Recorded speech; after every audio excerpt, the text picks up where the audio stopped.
Olá, nesse vídeo eu vou trabalhar o tema indicadores de desempenho numa perspectiva organizacional. Então a primeira pergunta é o que é desempenho, né? Então desempenho a gente define como sendo o grau de objetivo, de atingimento dos objetivos, né, vis-à-vis alguma comparação, né? Então você pode se comparar os resultados que você realizou comparativamente com o orçamento, que geralmente é o que as grandes companhias trabalham. Então a gente chama isso aqui de ênfase no planejamento. Então o desempenho é atingir o que foi planejado, um bom desempenho.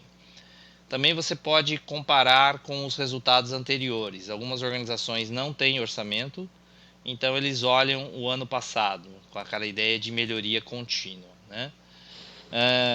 Ou também o viés do passado numa perspectiva mais negativa.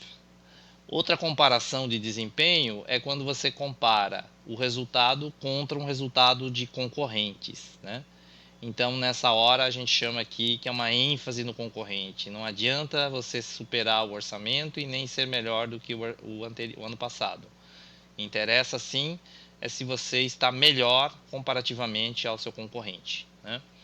Aqui tem um problema, que é quando o concorrente quando a empresa já é o benchmark, comparar-se com o concorrente, então, na verdade, pode criar uma falsa sensação, né? Pode criar uma acomodação, uma inércia. Mas ela é importante, principalmente quando você tem muitas. O resultado da companhia é impactado por variáveis externas, né? E essas variáveis externas, em tese, elas não são controláveis, né? Ou são de baixa controlabilidade, né? Então, elas são incertezas ambientais que você tem um grau de dificuldade de previsão muito alta e pouca chance de intervir nessa variável. Então, o desempenho do que a gente viu pode ser comparado contra o ano passado, contra a meta e contra o concorrente, né? Bom, então onde que entram os indicadores de desempenho? Tá? Aqui eu fiz um texto aqui que mostra uma frase fictícia, evidentemente, né? Mas depois que implementaram como meta a margem EBITDA, a gente pensa duas vezes antes de gastar ou de dar descontos para o cliente. Então, nesse caso, o indicador de desempenho ele tem o papel de induzir comportamentos, né? Então, drives behavior, né? Falaria lá aquela pessoa em inglês, né? Então, um indicador de comportamento. A segunda perspectiva é esse texto aqui, ó. Nosso ROI não foi atingido e eu já sei que o problema foi no giro, né? Especialmente o capital de giro, que cresceu muito mais do que as vendas. Então aqui você tem um segundo papel dos indicadores de desempenho, que é o fazer diagnósticos, né? Ou feedback, ou o que eles chamam lá de decision influence, né? E o terceiro papel é, nesse texto a gente ilustra um pouco isso, ó. Com essa margem, pode esquecer, esse novo produto nunca será lançado.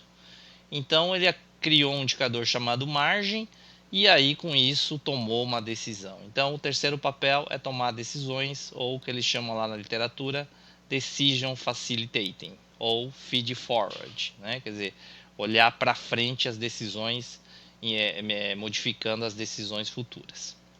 Bom, aqui eu faço uma brincadeira que é para quem já tem carro, né?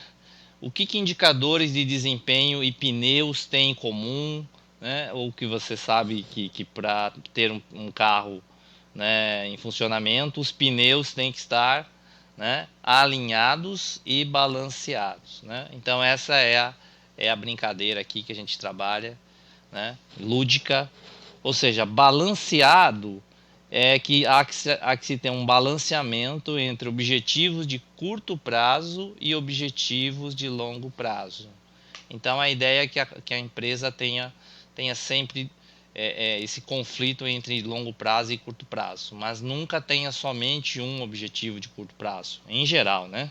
Pode ser que tenha uma empresa que ela quer ser vendida, então, portanto, no curto prazo ela quer maximizar o resultado, né? Mas as empresas que são duradouras, que querem ser longevas, elas deveriam ter sempre objetivos de curto e longo prazo. E depois que esses objetivos estão definidos, esses objetivos têm que estar alinhados, né? Tem que estar alinhados com os indicadores. Portanto, então, duas dimensões aí, que é o balanceamento e o alinhamento, tá? Coisas parecem óbvias, mas nem todo mundo trabalha bem essa parte aqui, tá? E a gente tem aí até um trabalho acadêmico mostrando que esse alinhamento, ele de alguma forma influencia um pouco o desempenho, né? Se você tem um alinhamento entre objetivo e indicador, uma parte do seu desempenho é explicada porque você tem esse processo.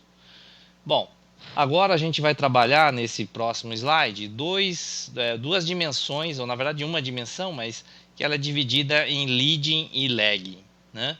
Então, se você quiser dar uma lida, tem um texto aqui na internet que fala um pouco sobre esse Leading Indicators. Então, para nós, a gente trabalha o Leading Indicators como sendo o seguinte: a atividade, a tarefa está sendo feita. Então, esse é um indicador chamado Leading. Ele mede se a atividade, se o processo está sendo feito. E essa atividade, essa tarefa, essa iniciativa está dando resultado? Então você vai medir usando indicadores do tipo lagging. Então, indicadores do tipo lagging são indicadores de resultados e eles são geralmente consequências, né, de um monitoramento de indicadores do tipo leading. Portanto, o indicador leading mostra aquela relação causal, né? Relação causal se, então, se eu fizer isso, né? Se eu fizer, então terei aquilo. Opa, terei aquilo. Né? Então, essa é a ideia dos indicadores do tipo leading e dos indicadores do tipo lag. A gente percebe então que as empresas, muitas delas, têm muita ênfase nos indicadores lagging e pouca ênfase nos indicadores leading. Ou seja, na verdade, o gestor não monitora o que ele deveria fazer, mas ele monitora o resultado da consequência do que ele deveria ter feito, né? E às vezes o resultado não vem. E aí isso pode ser então pode ser uma possibilidade, pode ser que ele não monitora os indicadores do tipo leading, né? E a gente também tem um artigo acadêmico mostrando o papel dos indicadores do tipo leading na previsibilidade do desempenho, né? E com isso reduzindo também um construto chamado ansiedade de desempenho. Então, os indicadores do tipo leading, eu acho que tem uma oportunidade aqui para os profissionais de controladoria trabalharem bastante, né? Então, aqui uns exemplos. Se eu tiver uma taxa de visitas X%, então provavelmente minha venda irá crescer. Se eu converter um prospect em um orçamento, em um bid, então provavelmente terei crescimento de vendas, né? Então, leading lag tem um pouco essa ideia, né? Geralmente é importante para ter sempre essa coisa da relação causal. E o ciclo, por exemplo, outro exemplo é: se eu monitorar o ciclo de caixa em dias, então terei um cash conversion superior, então terei um working capital menor, reduzido em porcentagem das vendas, né? Então não adianta você ficar controlando o working capital se você não controla as iniciativas de redução de prazo de estocagem, de redução de prazo de recebimento, né, de aumento de prazo de pagamento, se o seu objetivo é ter um índice de conversão de caixa maior, né? Então, muito interessante eu acho essa questão do leading lagging, que eu acho que é uma oportunidade para vocês. E eu vou finalizar então, terminando com esse slide aqui que mostra indicadores monetários baseados em números contábeis e que eles refletem o curto prazo. Então, eficiência, por exemplo, é um indicador baseado em DRE, né? Produtividade já é DRE com balanço, né? Balanço patrimonial. E rentabilidade já mistura um DRE com balanço, né? Só que é um balanço que a gente chama na ótica financeira, né? E alavancagem já mede passivo, ou seja, balanço com DRE, né? quando é principalmente alavancagem, dívida e EBITDA. Mas também pode ser dívida sobre ativo, então é balanço com balanço, né? Ativo contra passivo, passivo contra ativo, e assim vai, dívida sobre patrimônio líquido. E gestão de working capital, geralmente você precisa de dados de balanço e também dados de DRE para fazer o capital de giro em porcentagem de vendas. Então, esses indicadores aqui são chamados de curto prazo, eles medem o curto prazo, né? O reflexo das iniciativas que a empresa fez no curto prazo. E então eles são monetários, né? E baseados em números contábeis.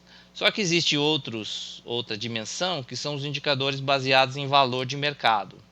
Esses aqui já são baseados em preço da ação. Então, as empresas que são listadas. Isso então reflete uma dimensão temporal um pouco mais de longo prazo, né? E isso aqui então é aquela visão chamada shareholder, né? Quer dizer, a visão focada para o acionista, ou na literatura value based management, né? E a outra dimensão, a terceira dimensão, são os indicadores não monetários, que eles têm uma perspectiva de longo prazo, né? Porque às vezes você melhora a atratividade de talentos, gastando mais em benefícios, por exemplo, né? Ou seja, o seu desempenho no curto prazo piora, mas no longo prazo você tem uma atratividade maior e, portanto, o desempenho no longo prazo será afetado positivamente. E essa, então, é a outra perspectiva, que é chamada Stakeholder View ou Stakeholder Theory. Então, é importante que a empresa tenha indicadores monetários baseados na contabilidade, que é o curto prazo, baseados em valor de mercado, para quem é listado, que de uma certa forma reflete o longo prazo da companhia, e é super necessário que ela também tenha indicadores de desempenho não monetários, abrangendo clientes, funcionários, fornecedores, sociedade. Bom, é isso então. Eu espero que esse tema esteja sendo esteja gerando um aprendizado para você, né? E até aí a próxima oportunidade. Obrigado.